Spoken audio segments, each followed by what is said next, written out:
Honeywell Cinema Club, Episode 8, Take 1.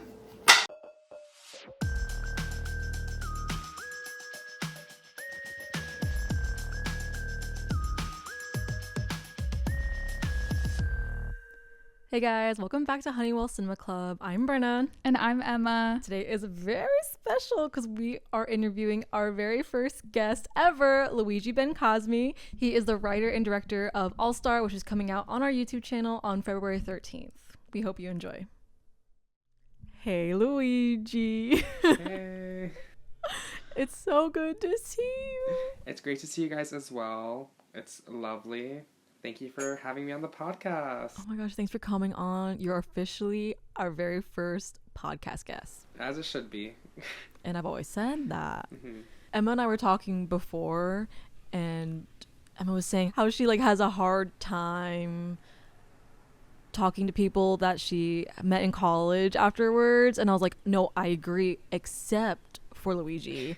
You were the one person I randomly will text and hear from and be like, oh my god, King. But I am so bad too, so I think it's hilarious. Yeah, I will randomly text Brynna and I'll it'll be 3 months and I'm like, hey, random stupid thing, and then that's it. Yeah.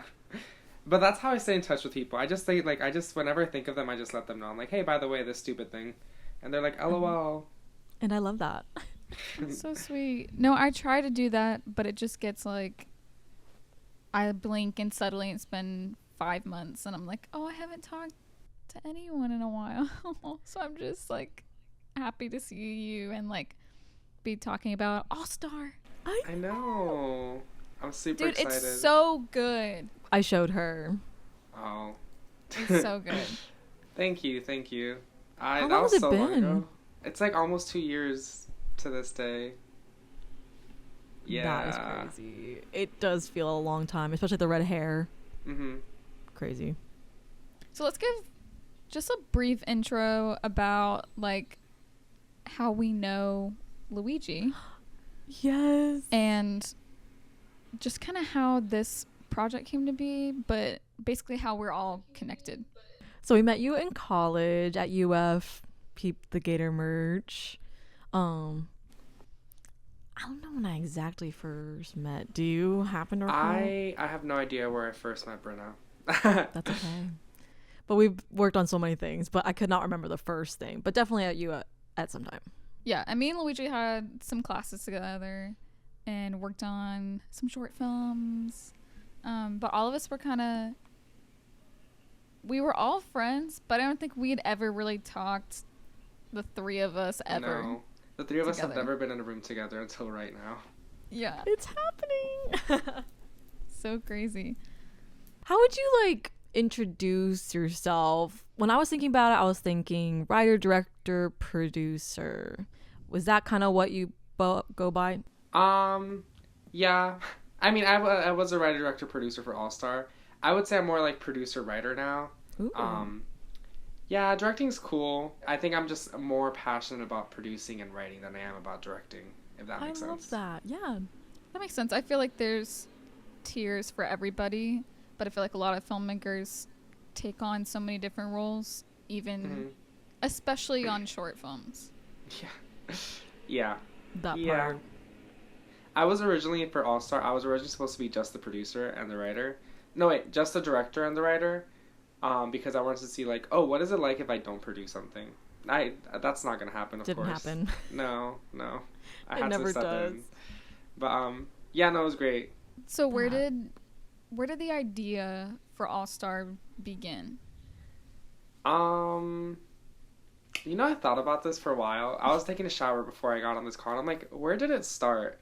I do think it was a trickling effect. So before we got to NCF, which was our senior thesis class, I had this idea because our senior year was coming up. I'm like, what if we do a film about this man who wants to become a filmmaker, but then he never makes it and it ends really sad. And then it was that was just the very initial thought of it, and I was gonna pitch it, but then I was like, I think it's too sad, especially for a senior thesis class of film students. Right. So the morning of, I switched my pitch, and then I worked on Losers with Brynna and Michael, and I was like, Love Wait, I love working with them. And there's like, it's actually so many different events that came together at once. So I loved working with them, and I was like, I kind of want to work with them again. I want to do something with them again.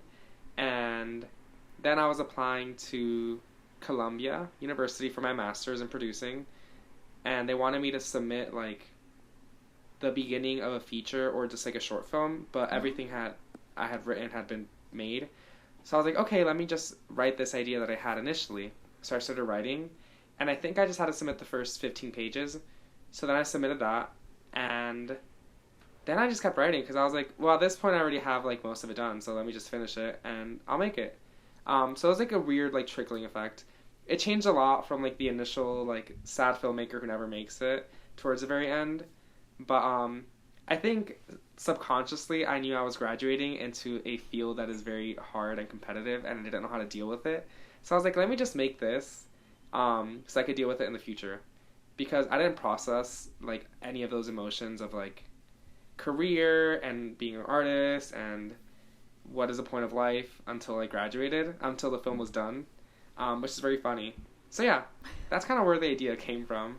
It was very much like unconscious therapy that I did for myself. I love that. One of my follow-up questions was going to be, you can make any film at any time of your career, like a feature film or anything. So I thought it was interesting that you did this film at this time, but it sounds like it was just meant to be with the Columbia and just wanting to work with the people that you found. Right. Yeah, I wanted to do like a final like, I don't know, I'm very like big on like, not metaphors, but like kind of like what things symbolize or represent.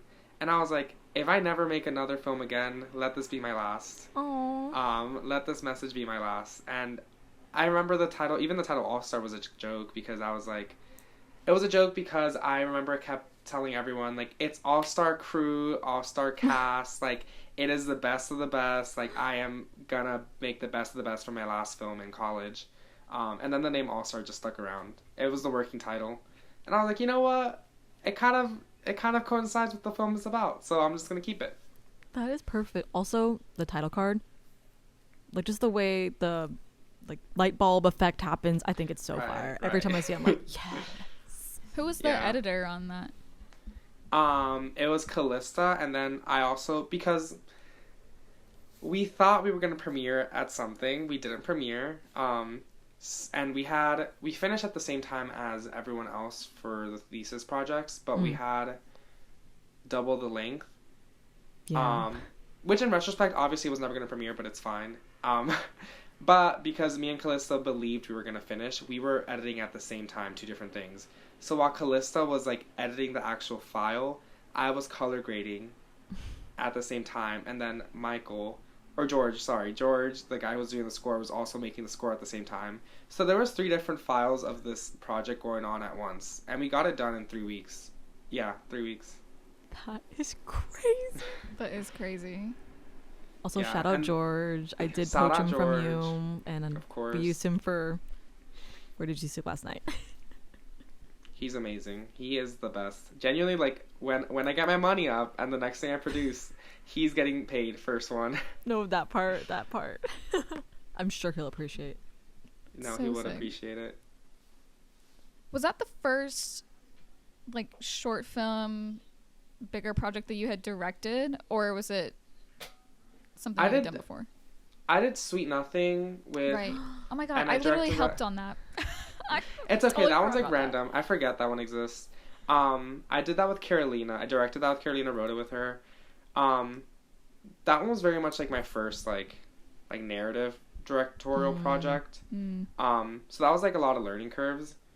I do shout out Sweet Nothing. I always forget about her.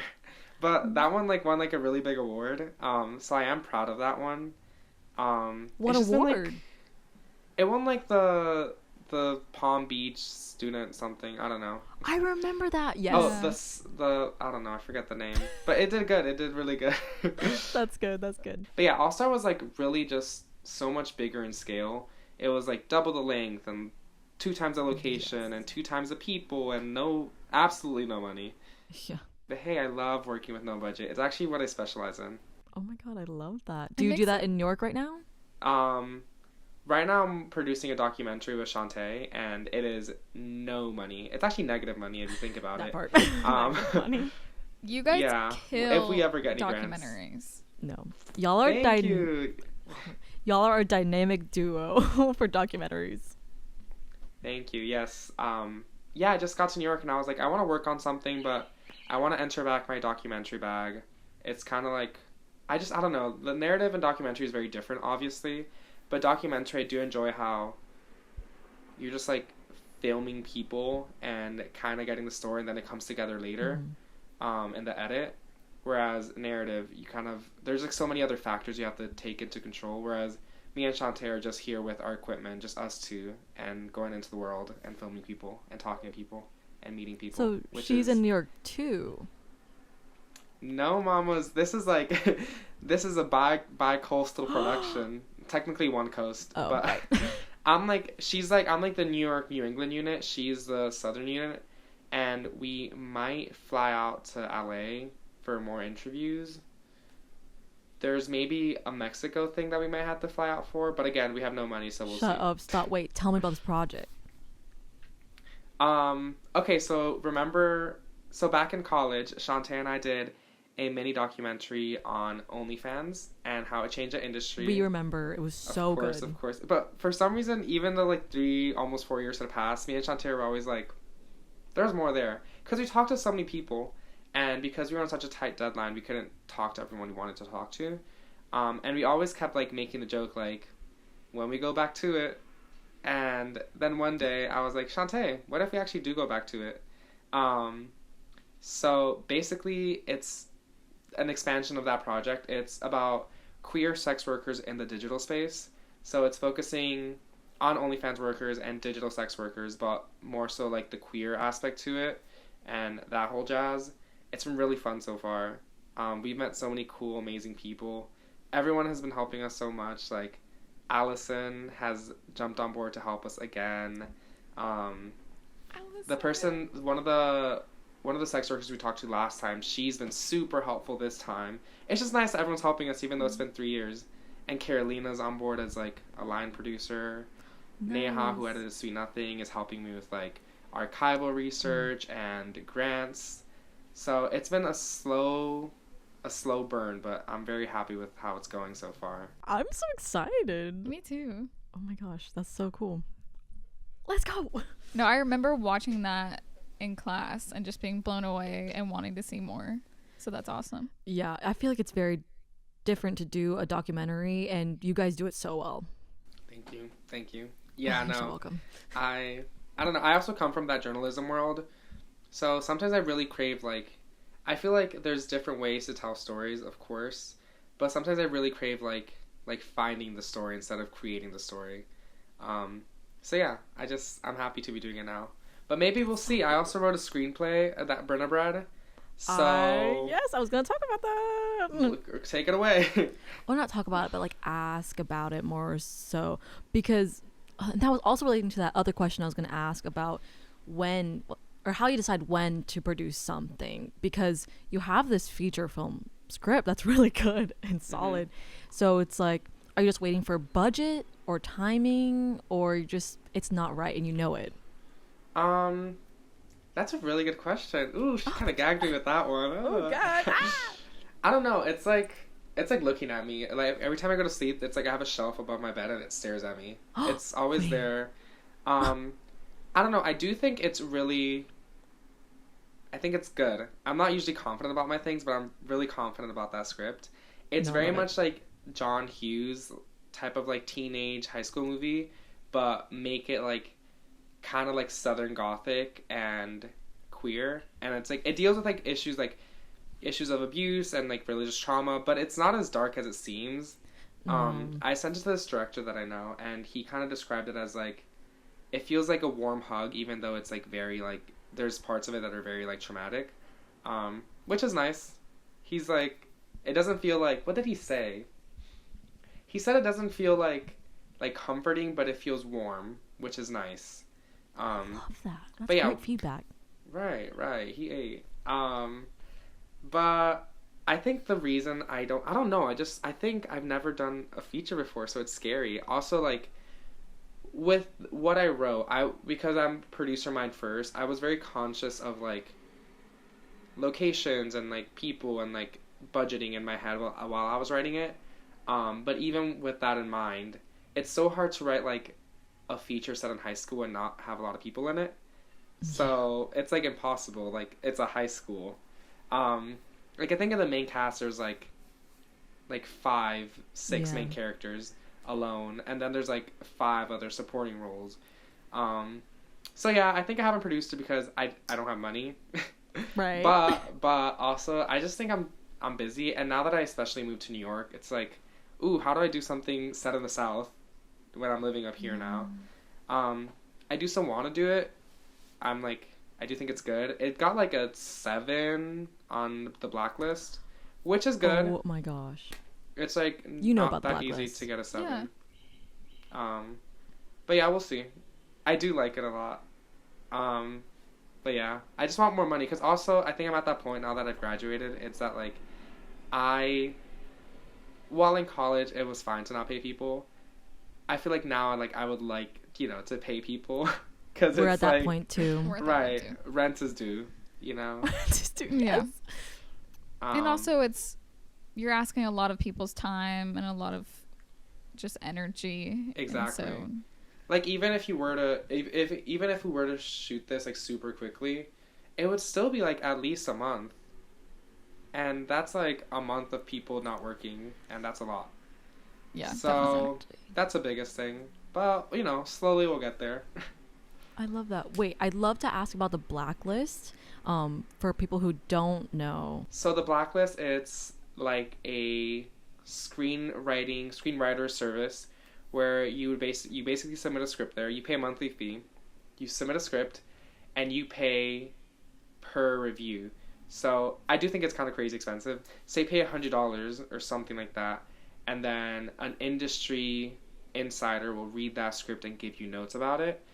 And they rate it on like 5 different scales. Like I think it's like character settings, like dialogue, plot, and then they give you like detailed notes. And I think it's like 100 per review, which is pricey, but if it's really good, like I think the average is like a 5 or a 6.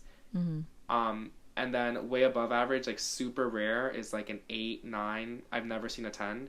But if you make it to the 8, 9, 10 range, you make it onto like the top of like the blacklist list, which then is sent out to studios and these major producers who could potentially want to buy the script from you. And it's like, yeah, it's basically like you pay money, you get feedback, but also if it does really well, if they rate it well enough, then it has potential to get funding and be produced if someone likes it a lot. I also think if you get like an 8, you get like a free review or like another free review or something. But yeah, that's what the blacklist is. It's cool. Yeah, that's a great explanation of it. I know it's kind of not controversial by any means, but some people are for it and some people are against it because of that high paywall. Like, let's be real, that's so expensive. But the things you can gain from it, the connections, the eyes on it, that feedback is very, very big. And a lot of people hold the blacklist in high regard. So I think it's so cool that you did that and took that leap. And you killed it. Like, 7 is a great score. Yeah, no, I was shocked I got a 7. Not shocked, but like I just heard how hard it is to get anything above like a 5 or a 6. So when I got a 7, I was like, all right, if you guys say so. It's also really useful for people who aren't from like a traditional film background or didn't go to film school, because I mean, at least we have the opportunity to send it to friends and send it to like any mentors we have, and they could sometimes, if they feel up for it, they can read it. But for people that don't come from that background, or like someone that just works like a corporate job and has never like done anything film related, it's nice to have someone read it for you and give you that feedback. That's so true. Okay, so we, funny enough, are doing our film festival run, applying to everything, and we're seeing the costs go up. And it's interesting because Clover, which we are doing right now for the film festivals, is longer. And so we're going in knowing like that takes up a lot of spots. That's the odds are low. The odds are not in our favor. However, we still are like, wait, it could go off. But do you ever regret that you did that? Or you're like, no, it had to happen? Um, Film festivals. I don't. Speak your truth. Not that I dislike film festivals. I do think it is very. There are some great stories like Dirty Towel. Like they didn't know anyone from the festivals, and it Yes. did really great on it, and that's like really a rare story. But with a lot of film festivals, it really is who you know. Like a lot of people know people on the festival who then will like kind of help them get in, or if the short film or the film had enough money to cast someone that was well known, then if it's a well known person, then they automatically get in. It's like those things. I don't like the politics of some of the festivals. I do think there's some that are better than others, but yeah, I don't like that aspect to it. It feels very exclusionary, which I get it when there's like thousands of short films every year. Like it makes sense to be a little bit exclusionary and to be a little bit more restrictive. But I do think a lot of talent goes unseen because of these super restrictive things. I struggle with the time limit, which is okay. I'll start, of course. It's like 25 minutes, and I knew when I was making it because everyone told me, not everyone, but like two people. They're like, it's not gonna get into film festivals because it's too long, and I like knew that, but I was like, I'll still try anyways. I think it got into one festival and it was like a very small one, but it was like whatever.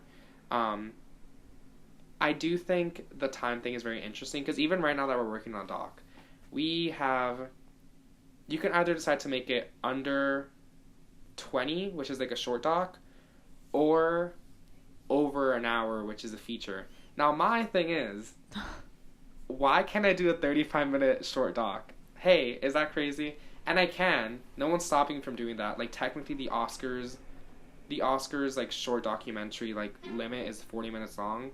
But because of like how every other festival works, even if you submit a 40-minute film, it's not going to get there. Because it's like in their heads, why would we include a 40-minute short film when we can include 4 10-minute short films? Yeah. That's what we just talked about last episode because Clover's like 22 minutes.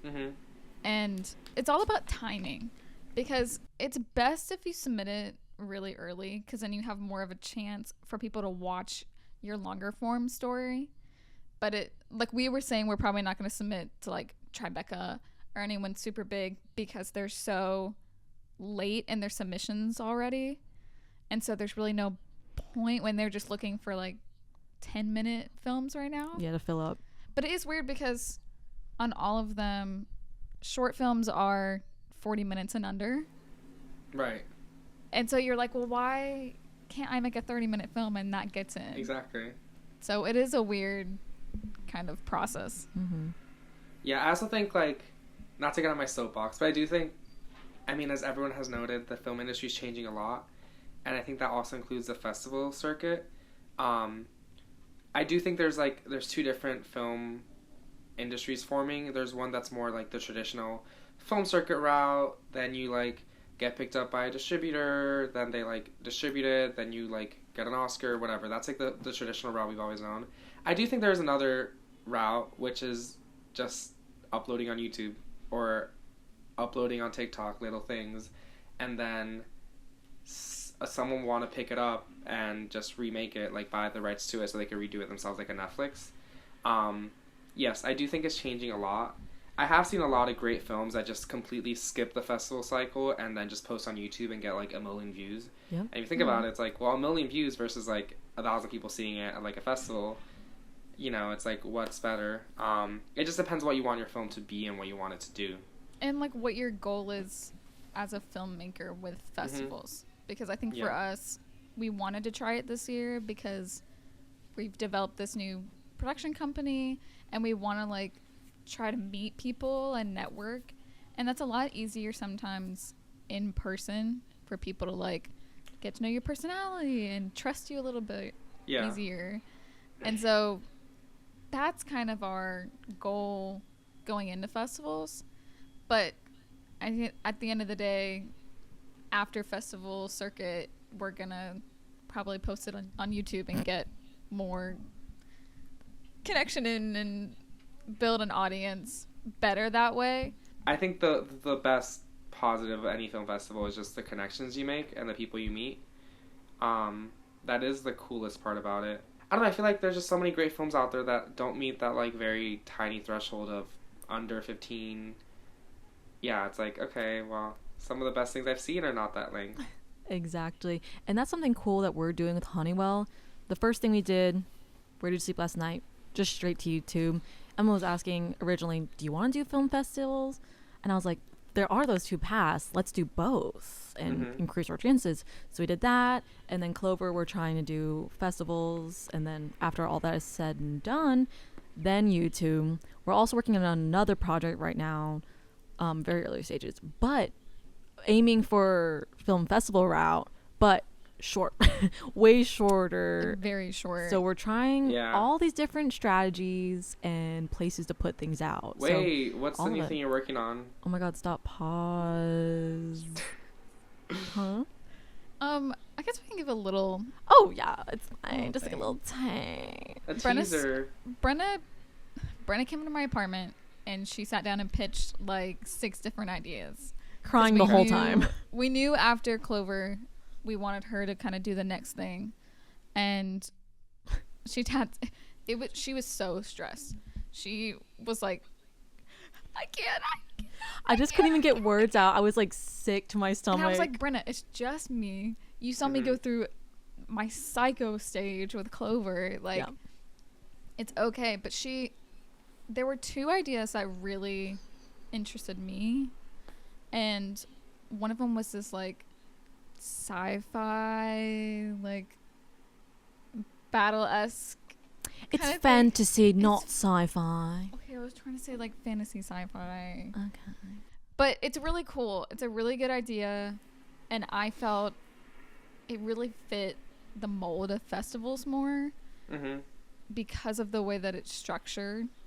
But the cool thing about it is that we're going to be shooting it over the course of a year. Whoa, that's so cool. Very, So- what's that director? He always does that. I was inspired by Boyhood. Or Emma brought up that idea, and then I was like, Yeah. oh, like Boyhood did, you know? Right. Because you had a really good idea because they meet. It's basically centered on one location. So I Mhm. was trying to think of ways we could kind of spice it up Yeah, make it different. and make it interesting.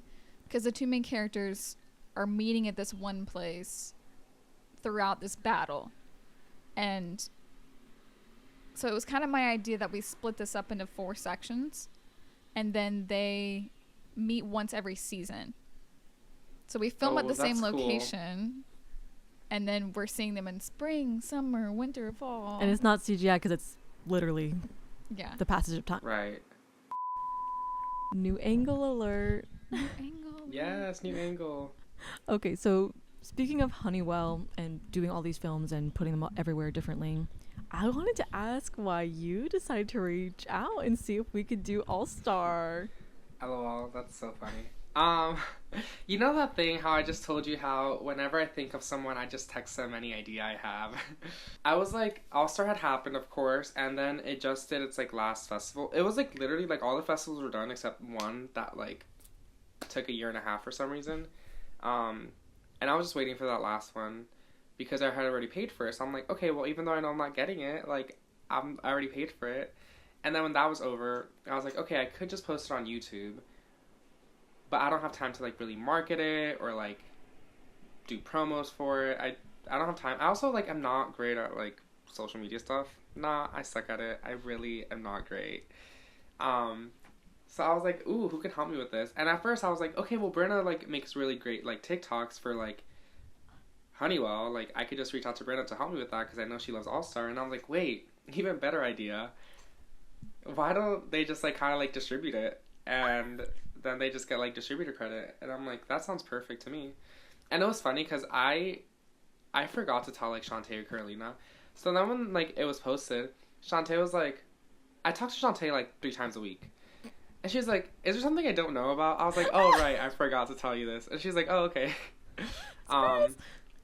But yeah, I just reached out because you guys are really good at like what you guys do, and I was like, you know what, they could do this with this film that's about to be, oh my god, 2 years old. No, literally, that's so true. I love it. I was so happy when we reached out. I think one of our future goals is to like put out other people's films and even maybe produce them in the future. Obviously, we're not doing that yet, but that's like big long-term goals. So the fact that you reached out, I was like, yes, please. Yes. No, I love what you guys do at Honeywell. It's so fun. Speaking more of All-Star, did you have any big regrets or like big oh lord moments or any teachable moments where you could go back and be like, if I had one chance, one shot to do it over, I would do this different? That's so tea. I haven't thought about All-Star in so long. I have this saying with that once I finish a film, I genuinely never look at it again. Even when you guys posted the trailer, I was like, oh my god, I got scared. I was like, oh my god. Jump scare? Yeah, jump scare. Any big regrets? I'm 100% content with the cast. The cast is lovely. I loved everyone who starred in it. That was great. I do think all locations were great as well. Can I just say I love the shot with Sophia and what's his name? Michael. Like in the hallway. Yes, that is such oh my god. Such a beautiful shot. It's disgusting, actually. I love that. Shout out Tatum, shout out Natalia. They ate. Shout out Tatum. Yes, Tatum's my roommate. Right now? Yeah, she's not home right now, but she is my roommate. I didn't know that. I didn't know she moved to New York. Yeah, she moved to New York. Was it before you or at the same time? Same time. Like 2 weeks after me. But we signed the lease together. Wait, I did not know that. Yeah, it was super quick. If I had any big regrets, it was more so just how... I think I was so stressed out during it that I didn't really enjoy it while it was happening. Even though like it was a very enjoyable film experience, I think I was just so stressed out that I did not take it all in. Because truly, I think in narrative film especially, not documentary, but in narrative, I think we all forget that we're not saving lives, and we all stress out so much. That part. That we forget to actually have fun. Because everyone, like, or not everyone, but a lot of people are having fun on the set of All-Star, and I think I was just so caught up in, like, all the little details that I was stressing out. And I think a part of that was just because I was adding pressure to myself. Like, I just needed it to premiere before I graduated, but in theory I didn't need it to, but I'm kind of glad it did anyways. But yeah, I was just adding, like, undue pressure for no reason. So yeah, I just wish I wasn't so overwhelmed the whole time. I also wish I just, like, relied on people more instead of me having to be like, let me make sure everything's going 100% correct. Yeah, which is still something I'm learning. That's a good thing to take note of, because that was my like number one thing going into Clover, was like I wanted to be so stressed out in pre-pro that I could just like turn it all off and be present on production. And I feel like we did that.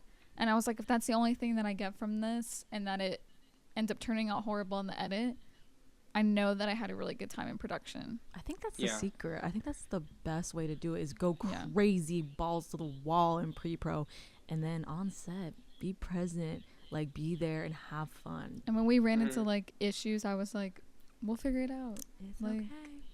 No worries. Because pre-pro, all my energy went into that, so I just didn't have any left to like be worried on set. Yeah, that makes sense. I think that's why this time around working on the doc, also again, docs are very different, but I think I'm really embracing the like, hey, just vibe. Like literally, like the craziest thing will happen or something will go wrong, and I just look at Shantae, and Shantae's a very grounding force in everything in life. There could be a fire, and Shantae's like, so there's a fire. I love her. So I think that's been very peaceful as well, but also like when things go wrong, I think I've learned, because of All-Star, but also on this production, it's like, all right, well, it went wrong, so let's just fix it for the future. That's why, like, even with the interviews we're doing now, it's like they progressively get better each time around. Each time we do one, they progressively get better, better, and better, because we just keep learning from our mistakes. And I feel like that's a good thing. I feel like I put this pressure on myself for All-Star, where it's like, all right, you're a senior, it has to be great. And everyone really liked the script, so I was like, oh my god, I'm so stressed out. But if you just kind of look at everything as like a learning experience, because we are so young, but also people are always learning, no matter what, then it's okay. If you make a little mistake, it's fine. That's such a good lesson to learn, especially early in your career, or else your whole life you're just suffering making the art that should be making you happy and fulfilled. Yeah. Also, super curious personally about the edit, because I saw a version. I think, yeah, we screened it somewhere. We screened it at UF, just, private friends, family thing. But that version was different than this one, the final that you sent. Specifically, like, my character and Michael's character, big, like, fight or argument, interesting scene in the trailer, and Sophia and I's coverage in the ending. And I feel like I know answers to both, but I was still super curious on if you made that decision, or the editor Callista did, or if it was just someone else was like, hey, maybe we should change this. What do you think? I want to know what you think first. I think first for the ending. I think the ending, the specifically my makeup, the old lady makeup, and you did so good. It's just, I think my skin was having such a problem, like, because Michael's did not look the same as mine did. There was something afoot chemically that happened, but basically Luigi put this like latex on me or something, and he did great. He did awesome doing the makeup, but it gives you like wrinkles and stuff to make you look older. Something happened to me that looked like not that, and there was something afoot. Yes. So every time I was on camera, I was like, "Good God!" In the first showing we did. For that one, that was 100% just that. It was, I don't know, I think it was a mix of, like, I think you just had a weird reaction to the special effects makeup, but also because we were at this coffee shop that was supposed to be empty. It wasn't empty. It was not. So when we showed up, we had like 30 minutes to rearrange all the blocking, and the only space we had that was free was right under this harsh, direct yellow light. So then the light was like literally pointing down where the SVX makeup was. So you literally saw every single like crevice of the makeup. That was like not great. If it was a little bit darker, it would have looked great. Because Michael's wasn't directly under the light, and he looked perfect. He looked totally fine. Yes. So that for the last scene, that was literally the only reason why. Just because the lighting was crazy there. And then my hypothesis for the argument scene or the trailer scene, one, maybe it went on too long, or like I was like crying my ass off and it was like maybe a bit too much, like for an audience perspective. That's my hypothesis, but I'm curious. I think with that, I think it was kind of a mix of both.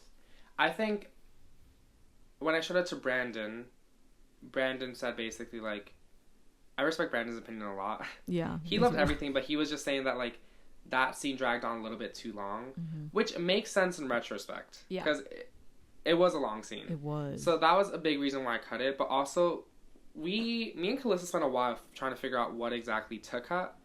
Or I think after the premiere, it was mostly me editing because Callista, like, we moved. So I was just, like, in charge of the edit. And I spent a while looking at it and being like, what can I remove from this fight that still kind of, like, leaves the story intact? And I think what ended up being removed was the part about the mother. Yes. And that part coincided with the fact that you were also crying a lot at that point. Yes. So it just coincided that, like, the part that we removed the most, the part that we removed that didn't affect the plot the most was also the part where you were crying most, which is funny. But it was just one of those things where, like, we had to remove time, and that was the only thing we could remove where it still made sense for the plot. Because you remove something else from the argument, then it's like, well, how did they get a happy ending?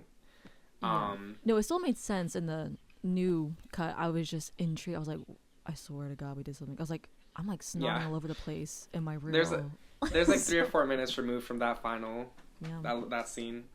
No, I think all the cuts were great though, especially the ending. Like I remember watching it. I think my boyfriend Griffin went to that one. He was like, "Dang girl, like what they do to you?" I was like, no. Yeah, I also like recolored a lot. I was like, I like perfected the coloring after premiere, so I spent like another 6 months on coloring. I was literally like backpacking through Europe, and I was like in the hostel lobby just fixing like Brynna's like coverage and like coloring. I was like, oh my God. That's so funny. I was curious about what your biggest influences are and inspirations, specifically for All Star, but also in life, like oh my your film God. career. This is such a crazy question because I love this question. I think for All Star, I'm a big fan of when I write, I have to listen to music, and very specific music to get me in the zone. Yes. So, with the feature that I wrote last or 2 falls ago. Oh my god, I'm getting older. 2 falls ago, when I wrote that feature, the whole time I was listening to Ethel Cain, specifically God's Country by Ethel Cain, because it's like set in the South in like the 80s. It's about being queer That's and perfect. like this It's gothic perfect. environment. So I was writing that. With All Star, it was set in the early 2000s, most of it, and for that I was just listening to like early 2000s music nonstop. So it was a lot of like Weezer and American Idiot, like Yes. that vibe. So that for writing, it was very much that. And I think for like actually like the film, and I think this goes, I didn't know it fully back then, but I definitely know it now. I love a Sean Baker film where things just happen. Yes. I think the more I work and the more I do things, the more that kind of takes shape in what I do. I think with All Star wasn't super clear. But I think very much that. I also love Luca Guadagnino. Very much that vibe. Yeah. So I mean for All Star, it was just a lot of different influences, but I would say like those are like two big ones. Also, so this is funny. So everyone's like La La Land. All Star was written after All Star. I watched La La Land after I wrote All Star. So it's just very funny how it's so similar. Coincidental, maybe. I don't know. I think that happens to a lot of filmmakers. Yes. Like, I have friends who write things, and I'm like, oh my god, this is so similar to like I know the Last one you're Night in talking about. Soho or different things. Yes. And they'll be like, I've literally never seen that film. Yeah. And I think it's just, there are a lot of themes that I think everybody's drawn to, but specifically like storytellers and filmmakers, we just kind of drawn to the same things.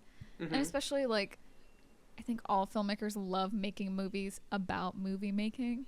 We do. Yeah. Let's be real. And so there's always, you're always more likely to have some crossover. Yeah.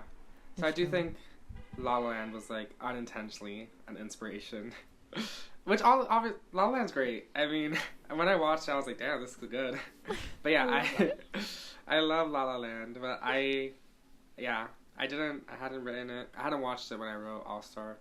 But yeah, I think very much just like I was very much inspired by like that whole genre of like filmmaking movies. It is a story about like an actor that never truly makes it. But that's okay. That's okay. I think you're definitely on the right path with your career and your tone and style, because if anyone asked me what two directors does Luigi give off, I literally, I'm not lying, would have said Luca and Sean. So Thank you're you. right on the freaking money. Also Peter Pan, obviously. Peter Pan, I don't know why I was like in such a Peter Pan kick at that point in my life. I loved that. And the lighting and color in that scene too looked really nice. Thank you. There was also a lot that was removed from that scene as well. Really? Yeah, there's a lot that was... The first cut was 35. So there's 10 minutes that were removed from the film. Wow. Oh my god. I think it looks beautiful. I think it's like, it's such a strong like color, like setting identity wise. Like it's just very like golden. Got Michael Golden a little. It's like a very golden film, which I do appreciate. But it also has this like very like blue hues, because it's like, a little bit sad at times. Wait, something I love and freak out every time I watch it. The transition edit montage to LA. So, that is very funny you say that, because it was something that was very controversial. Not controversial, but I feel like people liked it, but a lot of people were like, what? I think that just speaks to like the documentarian in my heart. I just love mixing like real things with like narrative fake stuff. Mm-hmm. And I don't know, I don't know what came over me that week. It was like one week where I was just like coloring for a while, and I was like, you know what? I'm just gonna get all this archival footage about LA and Hollywood and throw it in there, because it's like, he's moving to LA. What other way are we gonna show it than this? No, I loved that. I meant to rewatch this like last night to get a refresh, because it's been a couple weeks since I watched it. But I like jaw dropped when I saw that. Because I was like, Thank you. no, this is Luigi's like documentary brain putting in the Yeah. work in this narrative. It was Yeah. perfectly executed. The one shot that always stands out to me, or clip, I guess, is the woman like bending over on the billboard. Yes. There's something like so interesting about that shot. I freaking love that. Mhm. Yeah. No, How do that you shot go was about? like. Sorry. No, that shot was just funny. But what were you gonna say? How do you go about like looking for archival footage? Is there certain things you have in mind that you're searching, or are you just kind of looking up anything in LA in general? So, one thing about All Star, it's so funny because this podcast feels like a refresher. I feel like this is I'm like unclogging like something in my brain Yes. that I forgot about. But something about All Star that not many people know about, unless it's Callista, is that I became an expert at copyright law and, because not only because of Peter Pan but because of the archival footage. Right. So, basically, the biggest tool you can use is the web archive, the internet archives, especially the Prelinger archives, which is like, I think it's based in California. It's like this huge collection of, they should be copyright free, they should be public domain clips. Not all of them are. So when you look up, you kind of just look up any word you want, like California, Los Angeles, but also things were referred to as very differently back then. So sometimes instead of Hollywood, you have to look up like Hollywoodland, because that was like the OG name. Or instead of looking up like just California, you would look up West Coast, desert. Like it was just like very like random specific words, just because they were just filed very differently like 100 years ago. So yeah, even now, like when we're doing archival footage on our current projects, it's hard because people just name things such random things. But a lot of the All-Star ones were like Road Trip, Hollywoodland, Hollywood, Los Angeles, Walk of Fame, Star, Movie, Film. That Are genre. you paying for the use of those clips, or is it just like free domain stuff? Those are all free domain stuff. That's all nice. public domain, yeah. Yeah. And like on the thing you can kind of see there's like specific logos that like if they're public domain they'll like have at the bottom of like the website. So I made sure they all had that. There's some that like were owned by a company that like became defunct in 2020. So I'm like, oh, the company doesn't exist. Like, you know. That's a good strategy. Yeah. I reached out. No one called me back because the company doesn't exist. So whatever. That's You on tried. them. That's on them. But yeah, they're all public domain. I forgot I did that. That's so funny. I love that. Okay, so we got a lot of good stuff from All Star, and we know you're working on this documentary project with Shantae. What is your dream? What is Luigi's dream future? And it doesn't have to be realistic. It can just be what you want it to. I would love to go into real estate. I'm just kidding. Plot Oh twist. my god, I was like, no, Plot you said it so twist. convincingly. No, I'm just kidding. Okay, so this is like a dream, like a super random dream, and I think I've always known I wanted to do this, and because it's now having a resurgence, I'm speaking it into the universe. I would love to produce a travel show. Ooh. Like an Anthony Bourdain. Anthony Bourdain type. Now, hear my pitch. Yes. Now, we know that there's a lot of travel shows out there. There's Anthony Bourdain. He had his one on the Food Network and then on CNN. And it was great. However, ever since his unfortunate passing, I feel like there's not been someone to, like, you know, take the torch and lead the way. There's a lot of shows out there. There's Anthony from Queer Eye has his own travel show now. Stanley Tucci has his own travel show Yes. I now. love Stanley Tucci. Those are the two that I know of. Like, there's a bunch of, like, random ones out there. Mhm. Oh, what's her name? She's from Blackish. Issa Rae. Issa Rae has a travel really? show. Ooh. Yeah. So there's a lot of travel shows out there. However, I think the person who is going to take the mantle of Anthony Bourdain and bring his legacy onto greatness is Dua Lipa. Now see what I'm saying. Oh my god, Dua vacation queen travel herself. Vacation queen herself. She's everywhere. Every single week she's Yes. somewhere new. And she's just so fun. She would totally seems sign lovely. up for that too.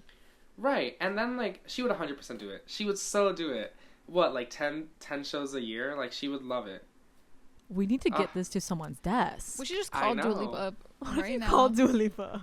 The way I've tried to find her management, but because she no longer, basically like she fired her manager and her manager's her dad now. It's like, all right, well I'm not gonna find you now. Oh my gosh, I didn't even know that. Wow. We'll figure it out. We'll figure it out. I had no Yeah. idea who you were gonna say, and then when you said Dua Lipa, I was like, of course. No, And it that was makes the sense. only Of answer. Her and Callum doing like a Dude. Her and Callum. like a travel. Her and thing. Callum, period. I didn't know that they were together until Emma told me, and I was like, what? And then I saw the photos. Girl. Like the bye. most perfect, beautiful couple Yeah. ever. It hurts. They're amazing. Dua would kill, I fear. Yeah. Also, I just fact checked myself. Issa Rae is from Insecure. That sounds like Blackish? I don't remember her from that. No, 'Cause I watched They Blackish, they and I both loved just it. have the same I see her font, face. They do like have the same font. century gothic little. Yeah. I'm dead. That's so good. Oh my gosh, is there anything you would like to plug or promote? No. You guys can follow me on Instagram. Luigi Yes. Ben C. LuigiBenc. And I'm sure we'll be working with you on future projects if you need anything, and we'll always repost and keep the big audience we have, on top of your stuff. Thank you. Yes, and keep an eye out on all things Honeywell to watch All Stars soon. Yes, it's coming out. It's so soon. I'm so excited. It's happening. Well, thanks for having me. Well, thank Thanks you for so having much. me. Yes, thank you for your time and It was so good to suffering see through you. our It's technical okay. difficulties. Technical difficulties happen. It's so true. It's so true. It was so Nice good seeing you. Thank Bye. you. Bye. Bye.